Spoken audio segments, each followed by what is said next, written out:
it was a game changer for me. I mean, look, man, one sort of brief anecdote. When I first went over there, I think my third day there was my birthday, and again, just I lived in a place called Park Kultury, which is Gorky Park. It's kind of a pretty rough, sort of shitty area in Moscow. And I had a translator. I spoke no Russian at all when I first went over there. And my translator, Max, came and picked me up where I was living.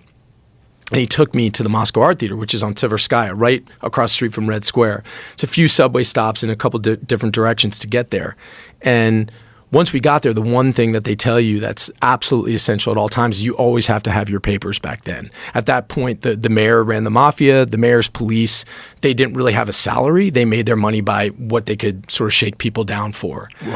So we get to the theater, on my birthday and my first day of school, and I think like I'm actually making something of my life. I'm here in Russia, but me being the fuck up that I am, I forgot my papers because I'm just unadulterated asshole. And I said to Max, man, I'm so sorry, man. I forgot my papers. And he said, okay, well, we got to go back and get them. And I said, nah, man, let's just go into school and we'll do it the next day. He said, no, they're not going to let you into the school without your papers. Let's go back and get them. I said, look, man, I'm a grown ass man. Let me go back and get my papers. You don't have to come with me. You just took me here.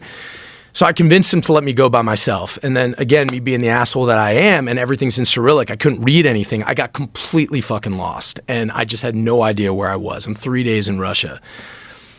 It's getting dark. I'm screwing up. I finally make it back to my place. I get my papers. I make it back to the school, but now I've missed the first day. It's like completely dark and I'm on the wrong side of Tverskaya, which is like this main street, about 16 lanes.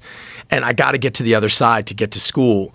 And I just start kind of like Frogger. I'm like dodging cars like a total asshole. And like, I can't get to the other side. As soon as I get to the other side, boom, AK-47's in my face. Russian police are right there. They get me for crossing. You're supposed to cross below. I didn't know that. They're yelling at me in Russian. I give them, 20 rubles. They let me go. And I'm just such an asshole. It's my birthday. I've missed my first day. I don't know what the fuck I'm doing. And so I do what any good American would do. I go and treat myself to a meal at McDonald's, right? So I go and I get myself some McDonald's. Happy birthday to me. You're a fuck up, right? Then I'm going back that night and I'm back in Park Kultury and I'm walking down this street. I'm all by myself. It's pitch black out. It's cold as fuck. And I'm walking down the street and this Mercedes pulls up in front of me. And these two guys get out of the front seat and they reach into the back seat and they grab something out. And I see it's this woman with beautiful red hair. And she's in like a beautiful cocktail dress. And they're pulling her out of the back seat of this Mercedes. And I'm the only one on the street, and they clearly don't see me. But this woman sees me, and she makes like direct eye contact with me. And they're pulling her out of the side. They're pulling her out of the back seat. She's not fighting them, but she's not helping them either. She's just like completely limp and just being dragged. And they take her over to this building, and they just start like opening her head up against the side of this building and just start smashing her head. So I like forgot where I was, and like I ran at this guy and I grabbed him and in English. I'm like, man, what the fuck are you doing? What are you doing? And he just pulled out a gun and he just put it like right to my forehead. And he said in English, he's like, go away, like that. And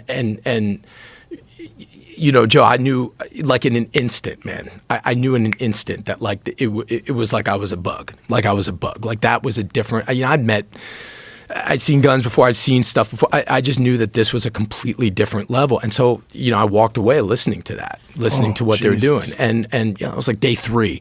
So that's on the brutality side of it. But I think conversely on the beauty side of it, there was just, it was a culture that I found like completely free of pretension. If you have a conversation with somebody, you really have a conversation. You look you in the eye and there's no, hey, how you doing? Hey, I'm doing great. There's no bullshit. It wouldn't be strange or weird to have somebody break down in tears in your first meeting and talking to them. And not because they're sort of like emotionally fragile or weak, but because they're just so honest and in the moment. I saw this unbelievable national appreciation for the arts. I saw people who, you go on the subways and people weren't reading, Us Weekly. They were reading Bulgakov and Tolstoy. It's an unbelievably literate society. Yeah, I don't know, man. I'm so grateful for my time there, and it really, Alma and that place really saved my life.